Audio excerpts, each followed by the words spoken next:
So I've been building my workshop for about 18 months now with tools and trying to get it to some kind of functional level so I can start making my own furniture and small homewares. And my most recent addition to it is this DeWalt DW717XPS Mitre saw. Kind of wasn't in a mega hurry to go out and buy one. I have been wanting one for a while, but the thing that kind of pushed me over the edge to get one right now is I've got a new job, and as part of my job I've got to do these compound mitres. You can see on my bench here's a really rough frame that I've mocked up. So we've got a bevel here and then all the rest are 90 degrees. This is just one small example of how these frames look that I work with, and we have to brace them diagonally. And some braces are more complicated than others. Some are 1, some are 2, some are 3-part braces. But I've just done I was going to say perfect square, but almost perfect square here, just to get used to putting this bracing in and dealing with this bevel at the bottom. So that was the primary reason, secondary reason for buying a chop saw, but it's the primary reason why I've gone and done it right now. Because I don't want to lose my job. So it's here and I've mocked up this frame.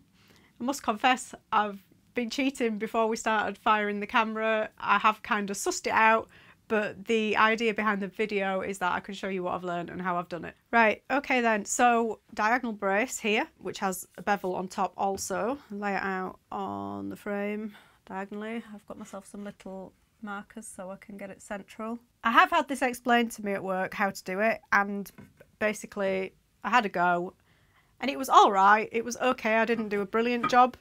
I think it was more luck than judgment that it came out all right, but what bugged me the most was I knew I'd come away from it not really understanding what I'd done or why I'd done it and how I got the result I got. So anyway, one thing they did show me was using an L-shaped jig like this to mark where to cut. We just pop that over the brace and we pop it squarely and cleanly up against the side here at 90 degrees and just mark a line. So that's plain and simple. I know where to cut there to make it fit in on this one, approximately 45 degrees.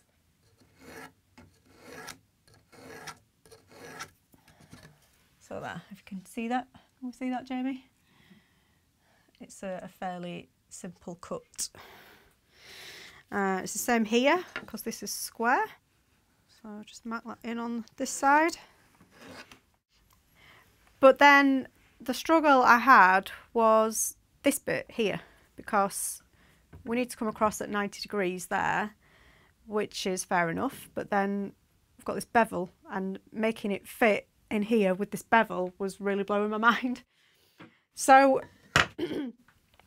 I was thinking about it and I thought, well, if we can make a jig for the bits where we have the 90 degree, then surely we can make a jig for the bevel as well. There must be a way around it.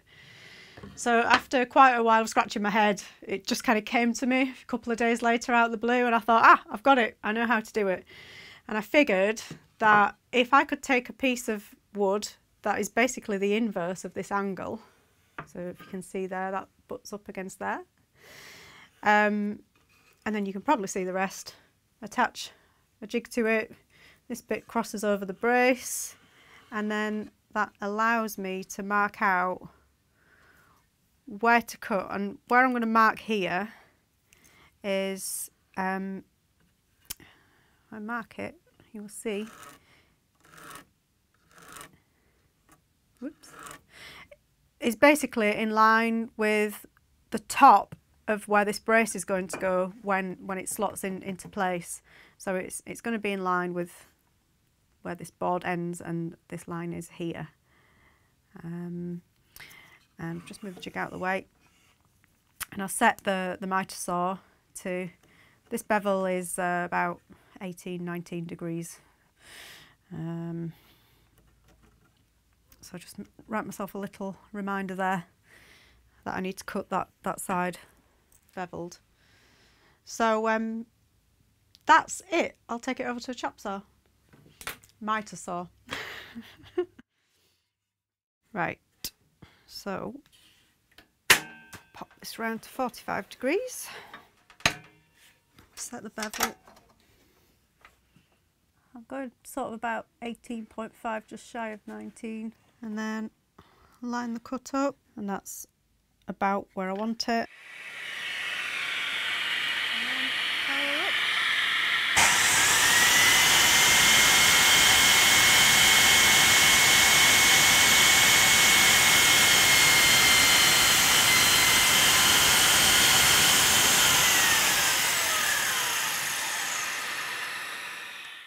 Bring the saw back up to 0. There we go.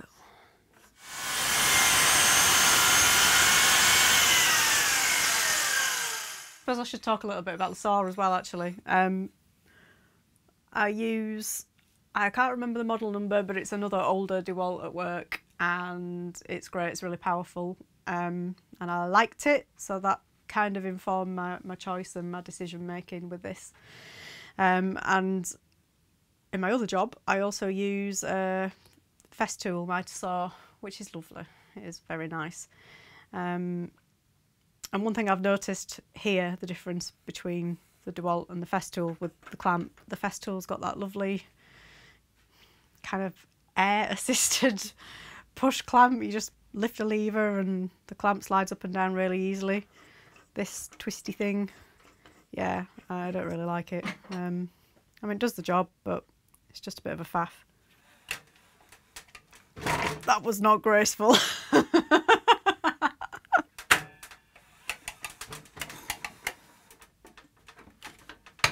just set up this other cut. I think we'll go with that.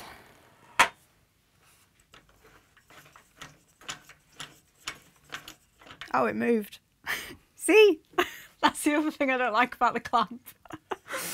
Oh dear. Okay, let's go with that and hold the timber in place while I clamp it. But the DeWalt, I mentioned that I use a Festool mitre saw and I use a DeWalt chop saw, but my reason ultimately for buying the DeWalt was price. So that was the deciding factor here. And for the money, it's fantastic. It's a very powerful machine. That has definitely moved again.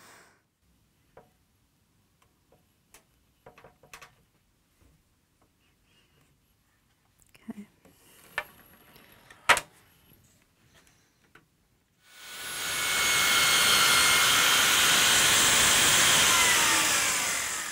Blade's got 40 teeth on it, and if you can see there, pop it in the light.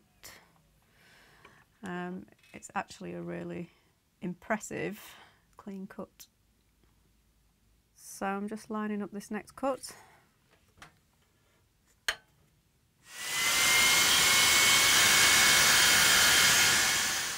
And that's that. Shall we see if it fits?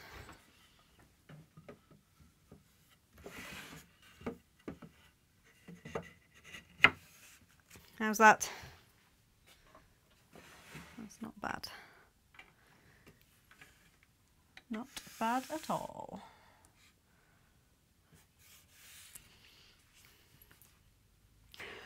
Ta-da! Just to make sure that that wasn't a fluke, I'm going to do it again. But this time I'm going to go this way. Keep the bevel this way up again. And we'll slice it in half in the centre here. So just line it up as we did before on the little markers.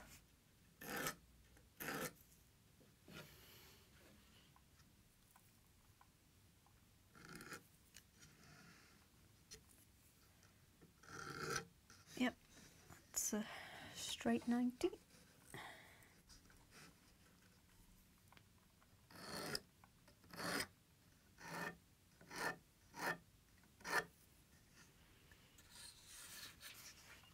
Okay, so now I could use either one of these, left hand or right hand. Yeah, I probably should say I made this one first. which works great when you're working this way around. But then I realised that when I was coming to do the brace that goes into the right hand corner, that wouldn't work. So I probably should have just made one jig and made like a T shape on top, but it was too late. I'd already made one this shape. So I just made a mirror image of it for the right hand side.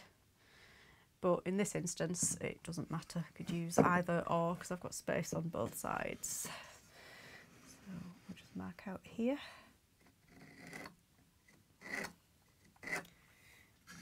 And again, just for clarity in my mind, that's just a random diagonal, but helps me remember that I've got this 18-degree bevel to put on there.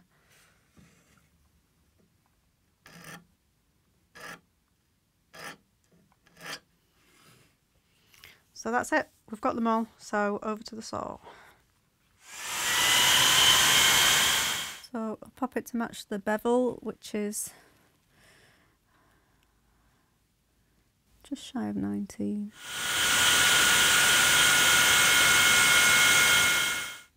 So that's 118. So that's the other 18 at 45 degrees. So that's it for the bevel cuts. So now bring it back up to plumb.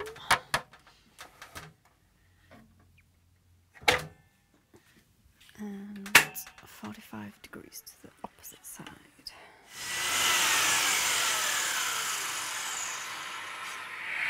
Did you not see what happened?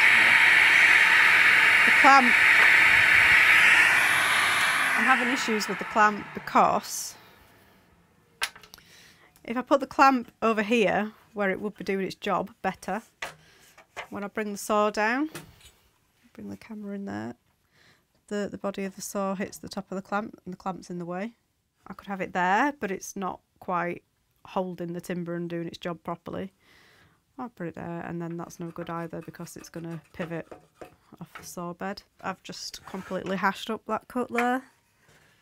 I'm not certain I can rescue that. Let's have a go.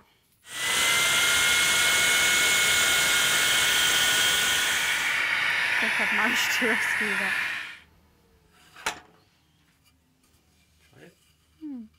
So that piece is for there.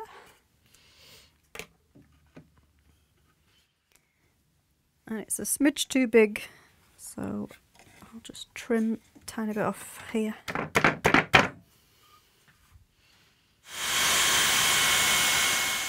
So I've got some nice and sharp looking cuts, and see if it fits.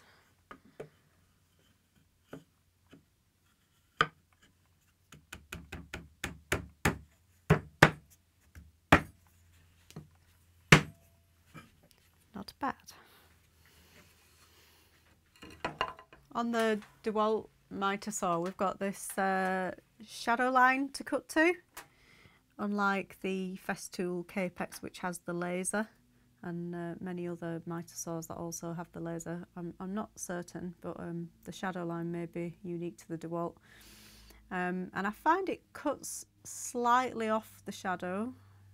I guess every tool's different and you kind of got to get to know all its little nuances. But it has got some advantages over the Festool Mitre saw or any other Mitre saw with the laser. And that is that it hasn't got a laser, so it doesn't get clogged up with dust. I know when I've worked with the Capex, quite often you can't see the laser, or if the sunlight's shining through the window, it's really difficult to see where the cut's going to be made. I do believe, actually, not that I've had this problem yet with this, but I have heard people say that also if you're working outdoors with this in extreme sunlight, it also makes it difficult to see. But so far, so good. I'm liking it.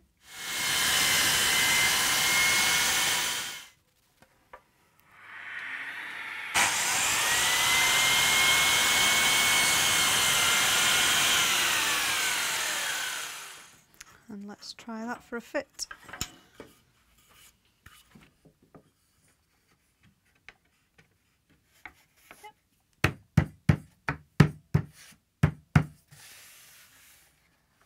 go. So I fitted it together and it seems to go in okay, it's fine, and I'm just going to get down here now and check that the two pieces are running straight and that there's no doglegging, and it appears to be okay, and so that's it. I'm okay with that. Well, thanks for watching along and listening. I hope there's been something in here that's been helpful and useful to you too. Certainly been helpful to me to be kind of putting it together and learning on the fly. So yeah, thanks, and hopefully see you again. Please subscribe and click the bell for notifications if you like what you see.